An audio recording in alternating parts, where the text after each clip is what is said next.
Assalamualaikum warahmatullahi wabarakatuh. Selamat malam para bunda. Ada yang sudah join ya? Suaranya terdengarkah? Bisa chat ya.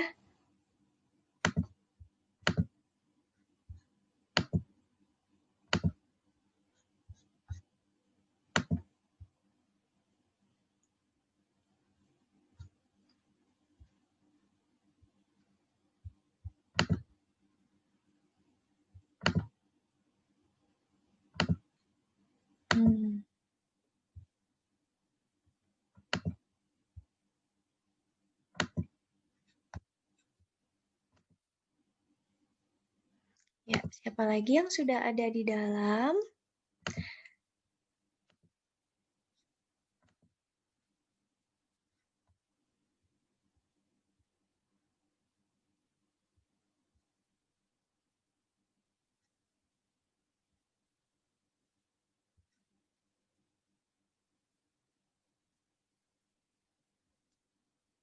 Ya, sudah ada 5 orang ya.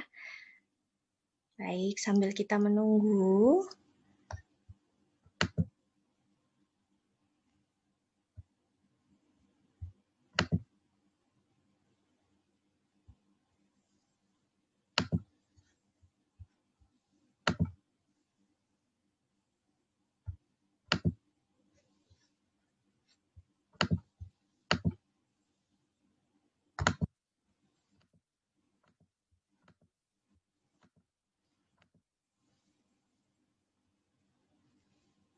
Ya.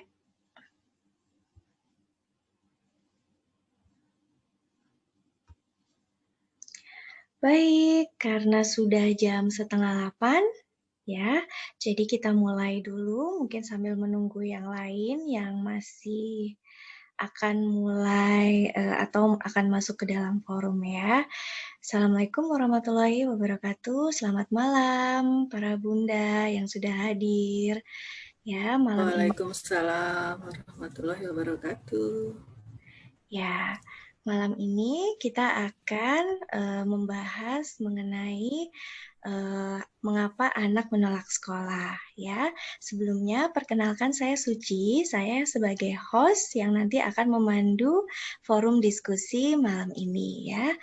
Nah, sebelum kita mempersilahkan narasumber, saya perkenalkan dulu ya. Saya perkenalkan dulu Healing Soul _ID itu apa. Ya, sebentar ya, kita sharing screen dulu.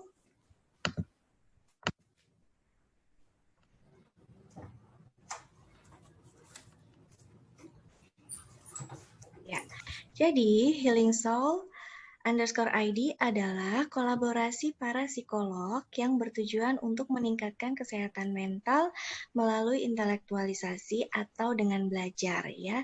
Karena dengan belajar kita punya ilmu yang nanti bisa kita pakai untuk mengatasi persoalan-persoalan yang kita hadapi. Nah, Healing Soul _ID untuk saat ini terdiri dari 3 psikolog tetapnya, yaitu Ibu Herli Novitasari sebagai psikolog anak dan remaja, kemudian ada Ibu Yarmani sebagai psikolog industri dan organisasi, dan juga ada saya sebagai psikolog dewasa. Ya. Nah, para bunda, jangan lupa untuk follow Instagram Healing Soul _ID dan juga subscribe YouTube healingsoul.id supaya Bunda tetap bisa terus mendapatkan informasi yang terupdate mengenai materi-materi yang nanti akan kita diskusikan ya. Baik.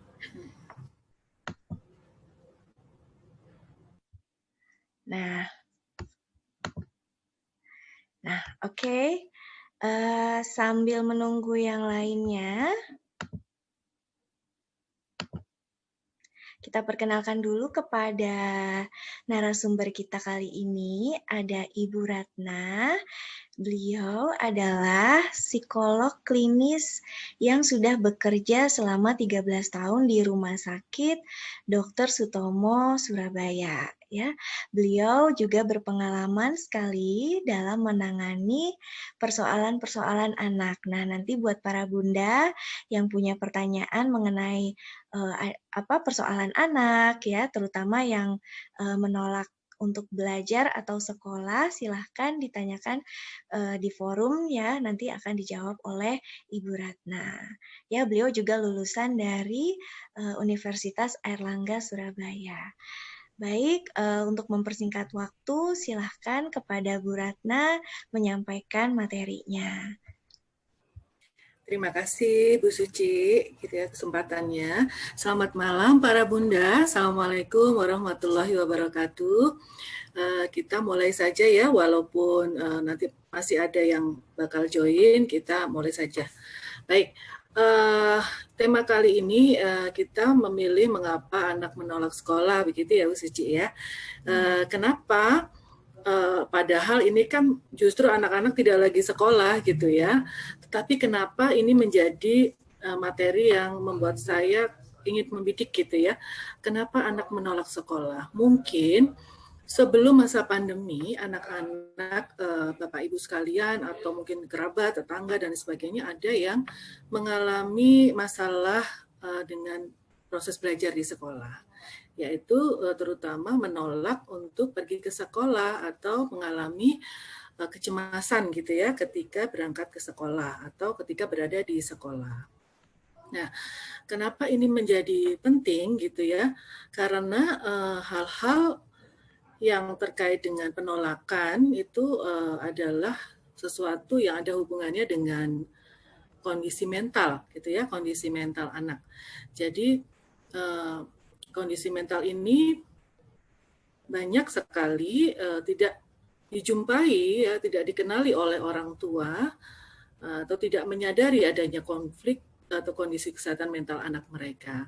Ketika seorang anak mengalami gangguan mental, ya, seringan apapun namun tidak diatasi, maka hal itu akan menyentuh berbagai aspek ya, seperti bagaimana cara ia bersosialisasi dan pada akhirnya pada kemampuan ia mengikuti proses belajar.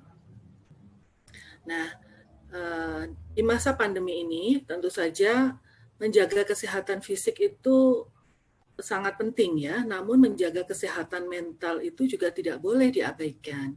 Untuk itu paling tidak di masa-masa stay at home saat ini kita punya banyak waktu untuk memperbaiki ya dari kondisi-kondisi yang mungkin terjadi sebelum masa pandemi ya, khususnya terjadinya kondisi penolakan sekolah atau sempat ada hal-hal yang tidak membuat anak termotivasi untuk ke sekolah. Oke, next. Ya, sebetulnya menolak sekolah dalam hal ini ya, bahasan kita kali ini itu yang seperti apa sih gitu ya. Kalau kita kalau saya lihat ya dari yang kita pilih untuk tema kali ini, kasus yang diistilahkan sebagai menghindari sekolah karena adanya tekanan emosi ya. Ada perasaan takut dan cemas menghadapi sekolah. Mereka biasanya merasa bersalah dengan meninggalkan sekolah dan rasa bersalah ini membuat mereka semakin tertekan. Jadi mereka takut gitu ya, cemas ketika mereka berada di mau berangkat ke sekolah atau ketika berada di sekolah. Dan akhirnya mereka mengalami perasaan yang tidak nyaman gitu di sekolah. Tetapi ketika mereka harus meninggalkan sekolah, mereka ada perasaan bersalah gitu. Kenapa ya? Aku sebetulnya nggak pengen meninggalkan sekolah, nggak pengen meninggalkan bu guru, tapi dia tidak bisa mengatasi perasaannya sendiri. Kemudian di sini terdapat perbedaan antara membolos dan menolak pergi ke sekolah. Meskipun membolos juga menampilkan perilaku tidak masuk sekolah, ya, anak-anak yang membolos tidak memiliki masalah-masalah psikologis yang menyertai biasanya. Jadi hanya saja mereka memilih untuk tidak masuk sekolah. Jadi sebetulnya mereka nggak ada masalah dengan kondisi emosi ketika di sekolah, tidak merasa cemas dan sebagainya. Cuma mereka tidak ingin sekolah begitu saja untuk yang membolos ya. Hanya saja sebaliknya, anak-anak yang menolak pergi ke sekolah bisa saja menginginkan pergi ke sekolah, tetapi mereka tidak bisa pergi. Ya, membolos seringkali dihubungkan dengan masalah perilaku. Sedangkan menolak pergi ke sekolah dihubungkan dengan kecemasan dan rasa takut. Oke. Kemudian next. Ya. Oke, nah kita tahu bahwa dari literasi ya, dari literatur, angka prevalensi anak mengalami penolakan sekolah ya, kecemasan dalam studi internasional ada sekitar 2,4% ya. Kemudian untuk prevalensi untuk remaja berusia 14 sampai 16 tahun, 1,3% untuk remaja berusia 14 sampai 16 tahun, dan 4,1% sampai 4,7% pada anak berusia 7 sampai 14 tahun. Lebih besar ya pada kondisi anak-anak di usia 7 sampai 14 tahun. Memang ini tidak nampak besar gitu ya angkanya, tetapi ini juga perlu kita selesaikan gitu ya permasalahan ini, jadi tidak bisa dibiarkan begitu saja. Oke. Next. Oke, sebetulnya apa saja ya reaksi atau ekspresi yang sering muncul gitu ya dalam keseharian ya ketika anak mengalami problem emosi untuk sekolah. Biasanya anak-anak itu rewel ya ketika akan berangkat ke sekolah. Kemudian tidak mau ditinggal sendirian di sekolah dan minta pulang ketika ortu atau pengasuh juga meninggalkan ruang kelasnya gitu. Kemudian tidak mau masuk kelas dan menempel terus pada ibu atau pengasuh. Ya, jadi gelendot terus gitu. Ketika guru mempersilahkan masuk, dia berpegangan terus pada baju ibunya atau memeluk pengasuhnya dan lain sebagainya. Kemudian enggan bercerita aktivitas di sekolah. Nah, ketika memang dia sudah mulai berani ya untuk masuk di sekolah, tetapi ketika ditanya gitu di luar kelas, apa saja tadi pelajarannya gitu ya, apa yang kamu ceritakan sama teman-teman, itu dia tidak berbicara ya, tidak mengungkapkan perasaannya ketika dia berada di kelas. Kemudian yang paling ini ya agak parah adalah mengeluh sakit gitu ya, dia mengeluh sakit kepala, sakit perut gitu ya, kemudian nggak enak tenggorokannya, nggak enak badan, panas, padahal kalau dipegang juga nggak panas gitu ya badannya. Nah, itu seperti itu biasanya reaksinya atau ekspresi yang sering muncul, yang sering dialami bunda-bunda ya, ketika anaknya mengalami mogok sekolah gitu ya, atau ketakutan untuk berangkat ke sekolah. Oke, next. Nah, kriteria masalah penolakan sekolah itu ada 4 ya. Menolak pergi ke sekolah dan diikuti dengan ketidakhadiran untuk waktu yang cukup lama. Kemudian berada di rumah saat jam sekolah dengan sepengetahuan orang tua dibandingkan dengan menyembunyikan dari orang tua. Jadi ini sebetulnya karena problemnya emosi ya, jadi tidak ada perilaku. Maksudnya dalam kondisi penolakan yang kita bahas ini, dia dalam kondisi yang emosi gitu ya, belum sampai ke arah perilaku yang dia harus berbohong. Masuk ke sekolah, tapi nanti lama-lama ketika jam pelajaran mulai dia menghilang gitu di sekolah, dan akhirnya orang tua ditelepon oleh gurunya. Nah itu belum sampai ke arah situ. Jadi dia merengek di rumah untuk aku nggak mau sekolah, aku di rumah aja, nanti di sekolah seperti ini. Nah rengekan-rengekan ini yang perlu kita kita screenshot gitu ya, ada apa gitu ya dengan anak ini. Kemudian munculnya permasalahan emosi seperti cemas, tidak bahagia atau merasa sakit tanpa penyebab yang jelas ya, yang akan hilang saat anak diizinkan untuk tidak pergi ke sekolah. Nah, kemudian juga di sini kriterianya disebutkan yang terakhir tidak terdapat masalah perilaku. Oke. Kemudian alasan menolak ke sekolah. Oke, alasan menolak sekolah. Oke, yang ini dulu ya. Menolak sekolah memiliki 2 subtipe ya.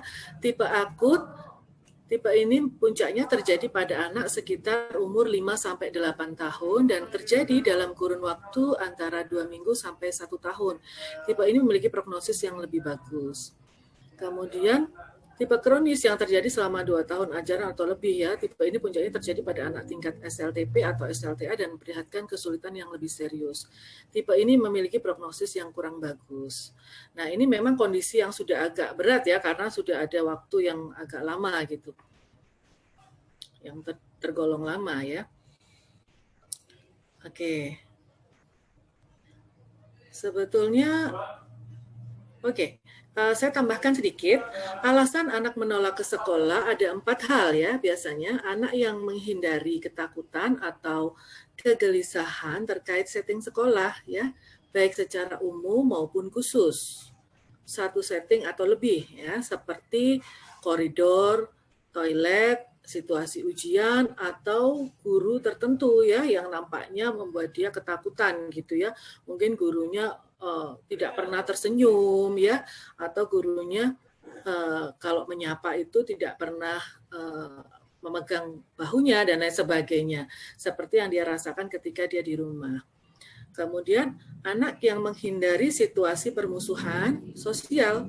Kategori ini berfokus pada situasi di mana permasalahan utama berasal dari hubungan sosial yang tidak memuaskan dengan orang lain ya, teman atau guru. Kemudian yang ketiga, anak yang mencari perhatian atau cemas saat berpisah dengan salah.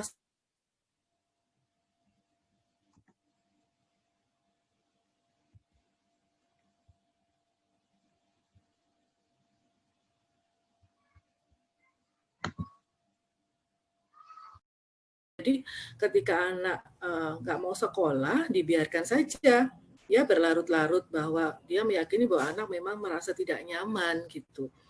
Nah ini juga tidak tepat gitu ya penanganan seperti ini atau reaksi seperti ini. Oke, penyebab umumnya biasanya terkait 2 hal ya, ada internal dan eksternal. Ya, internal ini terkait dengan karakter anak ya, karakter dia misalnya memang anaknya memiliki penyesuaian diri yang kurang cepat, mungkinnya kurang mudah untuk dia menghadapi situasi baru sehingga harus ditemani dulu dengan beberapa keluarga dekat gitu ya, atau memang pola pengasuhan yang membentuk kebiasaan anak itu menjadi sangat nyaman ketika berada dengan keluarga dekat. Dalam hal ini adalah orang tua ya, orang tua memunculkan perasaan yang sangat nyaman sehingga ketika anak berada di luar zona orang tua atau keluarga, dia menjadi insecure gitu ya, kurang nyaman gitu. Kemudian yang eksternal adalah anak-anak kadang ini ya, faktor lingkungan ya.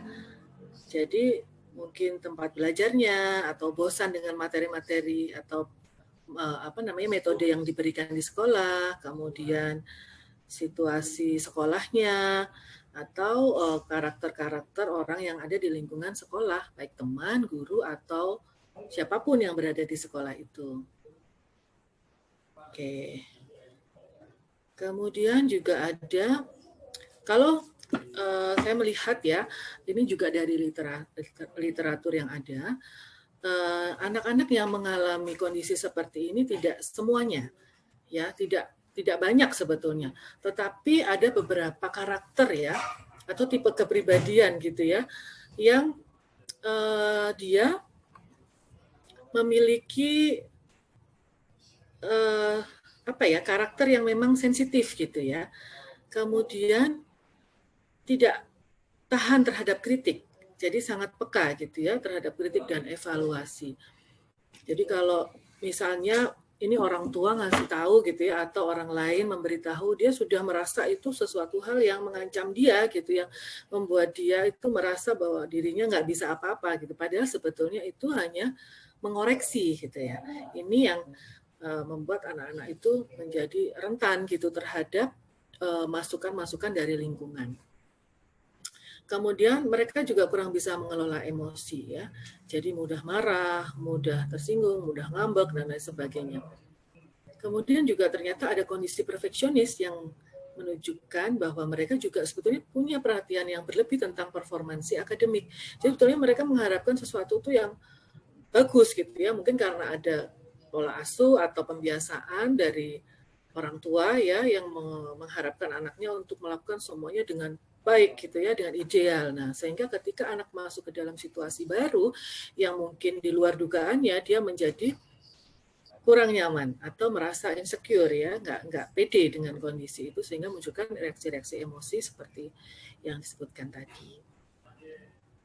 Oke, kemudian apa sih sebetulnya penanganan yang tepat gitu ya untuk anak-anak dalam kondisi seperti ini, kita harus melihat bahwa ini adalah kondisi emosi yang bisa mengganggu ya, bisa mengganggu seperti tadi disebutkan di awal, bisa mengganggu kehidupan sosialnya, yang kemudian bisa mengganggu juga proses belajar nantinya gitu ya, dan kedepannya gitu. Nah ini tidak hanya problem yang saat itu, oh dia mogok, oh nanti kan juga diam sendiri, wah ini juga masa pandemi, untungnya ada masa pandemi gitu, jadi dia nggak perlu belajar ketemu guru dan lain sebagainya. Justru saat ini kita harus melatih dia untuk terus terlibat dalam materi-materi pembelajaran meskipun lewat daring ya, agar dia tidak kehilangan gitu ya momen-momen sekolahnya gitu, dan dia tetap keep in touch ya dengan situasi pembelajaran di sekolah. Nah, tujuan treatment kita itu adalah mengembalikan mereka ke sekolah seawal mungkin untuk mencegah permasalahan-permasalahan yang akan timbul di kemudian hari gitu ya. Jadi mereka tetap harus ke sekolah gitu ya, tetapi dengan beberapa langkah-langkah yang bisa kita lakukan tentu saja ya, tahapannya tidak serta-merta memaksa terus dibiarkan gitu saja, tidak.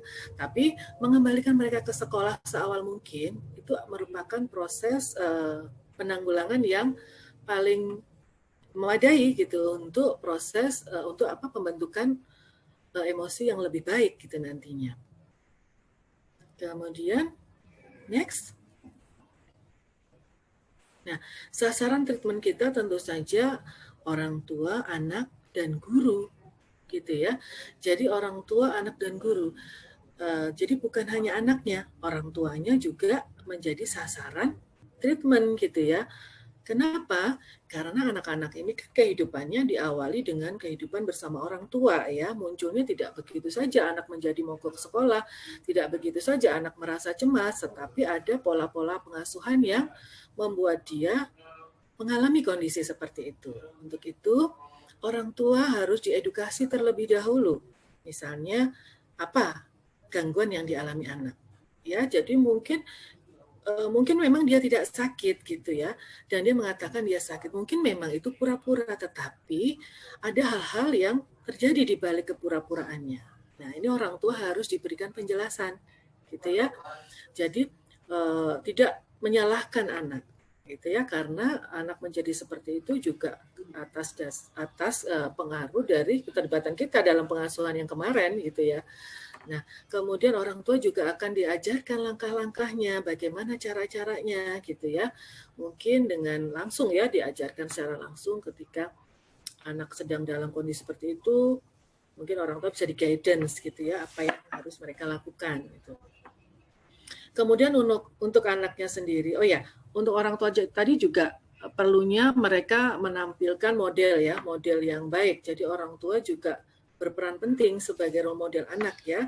Orang tua yang memiliki kematangan emosi ya, kemudian dia juga bisa berempati kepada anak, itu juga akan menumbuhkan hal yang sama kepada anak.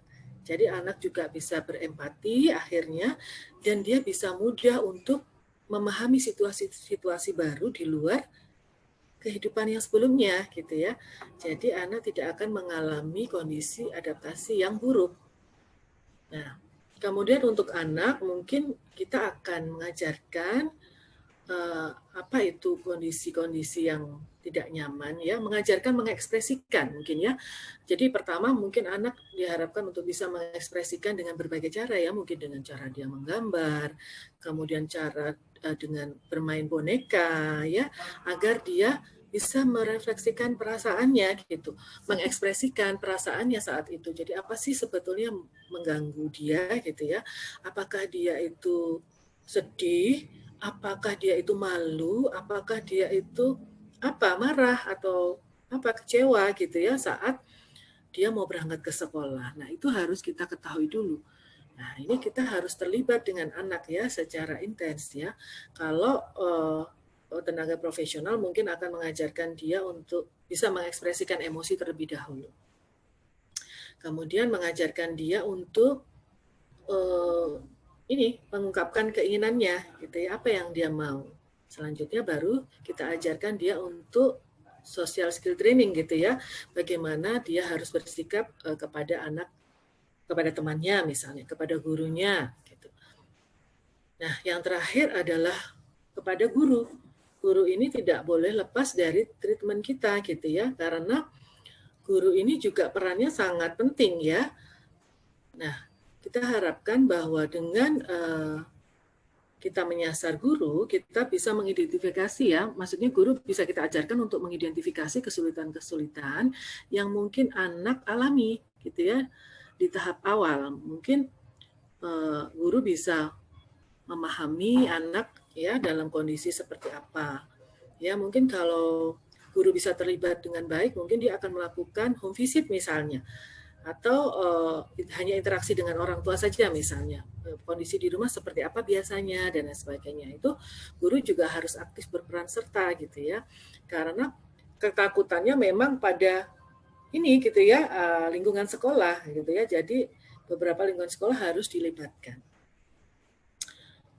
Oke, kalau memang ketiga hal ini sudah dilakukan dan ternyata anak masih mengalami hal-hal yang kacau gitu ya, artinya belum nggak bisa diatasi, mungkin kita bisa pergi ke ini ya profesional ya, rujuk aja ke profesional terkait yang mungkin ke psikolog klinis atau mungkin ke ahli jiwa anak atau dokter anak, tumbuh kembang anak dan lain sebagainya. Kita akan cek gitu ya, apa sebetulnya yang terjadi pada anak-anak sehingga dia mengalami problem-problem seperti itu. Oke, baik. Nah, kesimpulan dari materi kita malam ini, menolak sekolah merupakan masalah yang sangat serius dan memerlukan penanganan yang cepat dan tepat. Sebab jika seorang anak atau remaja mengalaminya secara berkepanjangan, maka kehidupan akademik, personal maupun sosialnya akan terganggu. Gitu ya. Nah, itu saja pesannya ya untuk malam ini kesimpulannya. Untuk itu kita mungkin sudah berakhir ya untuk penyampaian materi ini ya, Bu Suci. Oke, baik. Mungkin kalau ada pertanyaan atau masukan, kita boleh sharing ya di sini ya, Bu Suci ya. Ya, ini ada pertanyaan Bunda Retna dari Ibu Atar. Kalau selama sekolah online, anak umur 4 tahun tuh suka males disuruh sekolah. Bilangnya bosen, jadinya suka bikin kesepakatan. Kalau sekolah baik, misalnya anteng, ikut berdoa, kemudian mengisi modul. Setelah itu dapat mainan. Nah, kadang ini efek, kadang berhasil, kadang enggak. Gimana ya caranya supaya mereka mau sekolah tapi nggak perlu ada reward atau punishment gitu. Nah, mungkin dari Bunda Ratna gimana? Jadi ini anak usia 4 tahun ya. 4 tahun tuh kan memang masa-masa ini ya, apa namanya, pembelajaran awal ya, ketika dia harus belajar untuk bergabung dengan apa namanya teman-temannya yang baru gitu ya, atau lingkungan yang baru gitu. Jadi memang untuk membentuk perilaku yang seperti kita harapkan memang perlu pembiasaan ya. Konsistensi itu kuncinya. Jadi kalau selama reward itu masih dibutuhkan oleh dia, ya memang itu berarti masih kebutuhan dia gitu ya. Tetapi dengan pengurangan reward itu secara bertahap, perlahan-lahan, maka itu akan mengurangi ketergantungannya terhadap reward. Dan tentu saja dengan konsisten ya pelaksanaannya. Mungkin seperti itu. Oke, baik. Nah, mungkin dari bunda-bunda yang lain ada yang mau ditanyakan. Kita tinggal sedikit lagi, mungkin silahkan ditanyakan jika ada yang mengalami situasi yang sama. Misalnya anak pura-pura sakit, ya cemas gitu. Gimana, ada Bunda? Nah, gimana? Ya, jadi ini lebih ke arah emosi ya Bunda ya, gitu. Kalau misalnya mereka pura-pura sakit, nggak mau sekolah, itu lebih ke arah emosi ya. Jadi mungkin kita perlu cari tahu penyebab apa sih yang membuat mereka mungkin cemas, takut gitu ya Bunda Ratna ya. Itu yang paling penting ya Bu Suci. Jadi memahami situasi emosi anak saat itu juga mengajarkan anak untuk berempati ya. Kalau kita bisa berempati dengan kondisi emosional anak, maka anak juga akan membentuk karakter atau kepribadian yang penuh empati ya dengan orang lain. Mungkin seperti itu ya. Dan tentu saja dengan keterlibatan yang intensif ya. Iya benar ya, sebagai orang tua, sebagai bunda gitu juga harus perlu sangat memahami kondisi emosi anak ya. Iya betul. Oke, waktu kita tinggal sedikit. Ada lagi yang mau bertanya para bunda? Tinggal berapa menit lagi nih waktunya Bu Suci? Kita punya waktu 5 menit lagi. 5 menit lagi ya. Adakah? Sambil menunggu. Jadi perlu sekali untuk merujuk juga ke profesional ya Bunda Ratna ya, kalau misalnya memang kondisinya sangat dibutuhkan ya. Mungkin bisa ke Bunda Ratna ya setelah ini ya, kalau misalnya ada yang bisa. Jadi kita memang berpraktek di Rumah Sakit Umum Dr. Sutomo ya, setiap pagi sampai jam 1 ya, jam pelayanan. Tapi kalau biasanya saya di tempat praktek yang di luar Dr. Sutomo, saya membuka di hari Jumat dan Sabtu. Kenapa? Karena saya ingin sekali bertemu dengan orang tua gitu ya. Karena biasanya kalau di jam-jam kerja kan orang tua pada sibuk nih, terutama ayah, misalnya ayahnya kerjanya di luar kota, sehingga ayahnya nggak bisa ikut. Nah ini akhirnya edukasinya jadi nggak masuk ya, karena keduanya nggak ada, jadi hanya ibunya aja yang dibekali, tapi ayahnya juga nggak tahu apa-apa. Nah itu juga akan jadi kurang pas gitu ya, kurang tepat. Nah kalau sore saya biasanya di Rumah Sakit Darmo ya, di Darmo Children Center. Tapi dengan perjanjian Bu Suci, Jumat dan Sabtu ya biasanya. Iya benar ya, dengan perjanjian. Oke bunda-bunda, ada lagi yang mau ditanyakan? Ada yang mengalaminya, situasi anak yang mungkin agak rewel kalau sekolah atau disuruh belajar gitu ya? Ada lagi yang mau ditanyakan?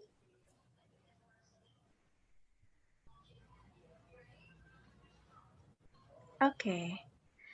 Baik, jika tidak ada, mungkin cukup informasi materinya buat bunda yang baru join di jam di jam terakhir, bisa nanti lihat live streaming setelah streaming video ini nanti bisa ada di YouTube. Jadi bunda jangan lupa untuk subscribe YouTube-nya juga, healingsoul.id, dan juga follow Instagramnya di @healingsoul_id supaya bunda tetap bisa update dengan tema-tema yang nantinya akan dibahas ya.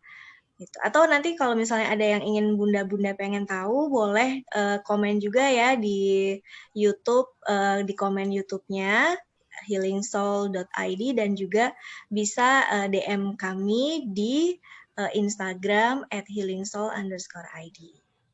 Ya, baik. Terima kasih sekali atas informasinya, Bu Ratna. Super singkat, tapi sangat mencerahkan. Alhamdulillah, mudah-mudahan bermanfaat. Ya, mudah-mudahan juga Bunda bisa, yang lainnya juga bisa punya informasi ya mengenai anak sekolah, ternyata lebih ke persoalan emosi ya. Jadi kita perlu sekali untuk tahu emosi anak tersebut ketika dia belajar ya. Ya. Oke, karena waktunya sudah habis, terima kasih kepada Bunda Ratna dan juga bunda-bunda yang ada di forum malam ini. Mudah-mudahan bermanfaat. Mohon maaf apabila ada kekurangan atau misalnya ada persoalan teknis ya. Assalamualaikum warahmatullahi wabarakatuh. Selamat malam. Jangan lupa untuk follow Instagram @healingsoul_id dan juga subscribe YouTube-nya ya. Oke. Selamat malam. Assalamualaikum warahmatullahi wabarakatuh. Waalaikumsalam warahmatullahi wabarakatuh.